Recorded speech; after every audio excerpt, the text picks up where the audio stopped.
I love LEGO games. I used to play them a lot when I was younger, with titles like LEGO Batman, LEGO Star Wars The Complete Saga, and LEGO Indiana Jones 2 The Adventure Continues.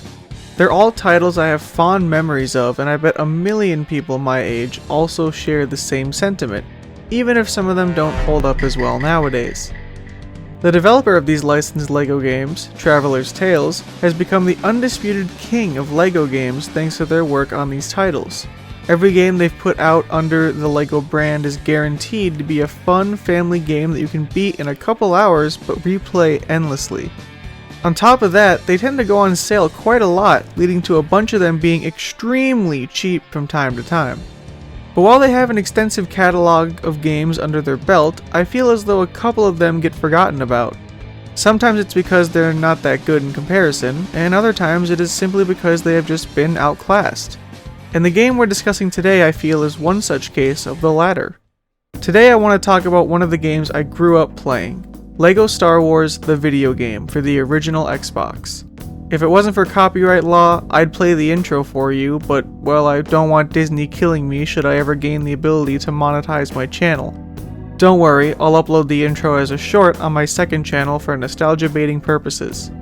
Anyways, LEGO Star Wars the video game was the first video game to be called LEGO Star Wars, and it certainly was not the last.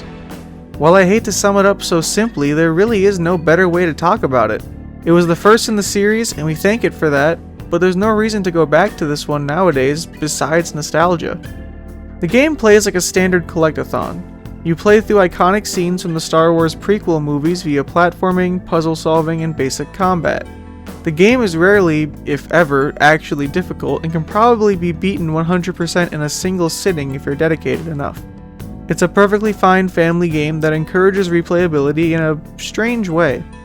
Even though the levels don't change much between story mode and free play, the fun you'll have replaying the levels is akin to a loose bucket of Legos. You use your own mind to create a new scenario. What if Jango Fett fought Jango Fett in the arena? What if Qui-Gon Jinn survived and beat Anakin instead of Obi-Wan? What if Darth Maul helped defend Kashyyyk from Order 66? Through the unlockables you collect as you play, you'll be able to replay levels as characters from throughout the prequel movies.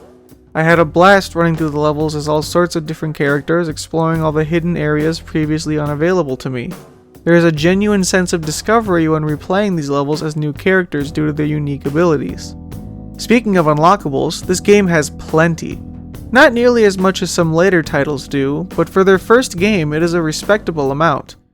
Each level has a stud bar to fill with studs, little tiny pieces of money that come from damn near everything.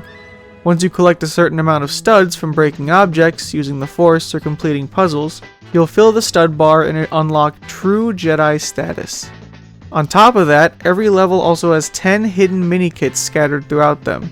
While some of them can be achieved through the characters given to you, or by fucking with the game's engine enough, most of the mini-kits are going to require a second playthrough in free play mode. As for the other unlockables, they can be found in the shop in the hub world. The hub world itself is Dexter's Diner, a place that is shown for like one scene in Attack of the Clones. By walking up to the front counter and talking to the big man Dexter himself, you can buy extra characters and in-game extras to modify the game itself. To get studs though, you gotta play through the levels, and you'll likely have to do that a lot. Thankfully none of the levels are really a slog to get through or even that bad. Even at its worst, the game is still tolerable in the level design and doesn't overstay its welcome. The only real complaint I have is that the platforming can sometimes be kinda janky. Once you've beaten all 3 episodes, you'll notice that there is one door still remaining. That's because this door requires you to unlock the Super Kit, or in other words, get true Jedi status in all levels.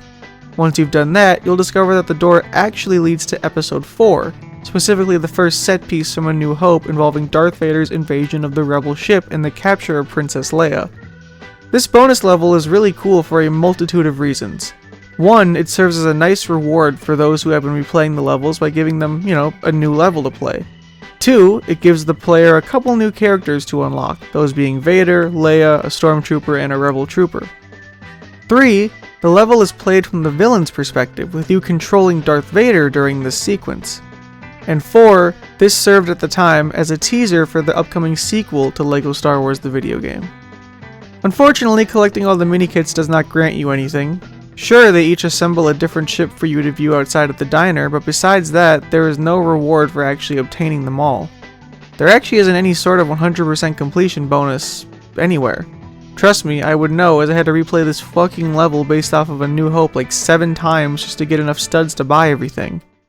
Now there is another aspect of the game that I haven't covered, and that's the story. I'm sure if you're watching this, you've either played this game yourself or you have at least seen the Star Wars movies. If not, well, first off, how? And second off, stop watching this video and go watch the movies. As for how well this game adapts said movies, I mean, sure, I guess? The game cut out a lot of scenes and things from the movies itself. Major plot points are glossed over or skipped entirely in favor of keeping everything moving at a steady pace. As for the plot, it feels like a retelling from your little brother who heard it from his friend while they were playing tag at elementary school. What also doesn't help is the fact that this game came out before Episode 3 was released. That means that the level Ruin of the Jedi actually includes events that never happened in the film. Normally we just see Obi-Wan and Yoda show up at the ruined Jedi Temple and see Anakin's betrayal, but in this game we see clones wearing Jedi hoods pretending to be Jedi themselves. On top of that, because this, came out before Episode 3, that means that hardcore fans of Star Wars could see how the prequel trilogy would end before seeing it in theaters. Imagine being spoiled on the ending of Revenge of the Sith because you saw this fucking cutscene.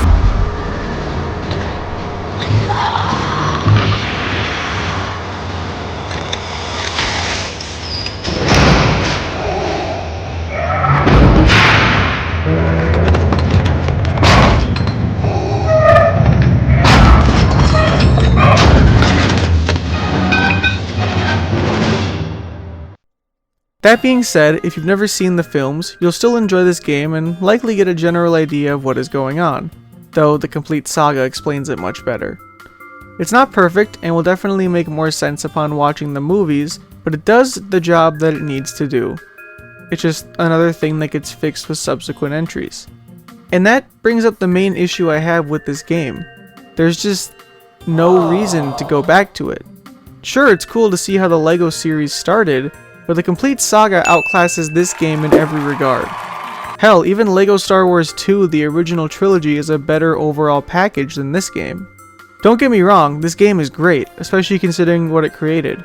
But playing this game now with over 15 years of TT LEGO games to compare it to, it just doesn't hold up. The roster is tiny, the platforming is rough, the combat is boring, the unlockables don't feel as rewarding. It just has a bad case of this is our first game, as everything after this entry takes all the complaints I have and fixes them. If you played this as a kid, you'll get a great blast of nostalgia from it. Everything from the iconic title screen to the sound effects remind me of being a wee little userman again. But besides that, I really just don't see a reason to go back to this one now. I just hope that when I play LEGO Star Wars 2, I won't come to the same conclusion. Thanks for watching.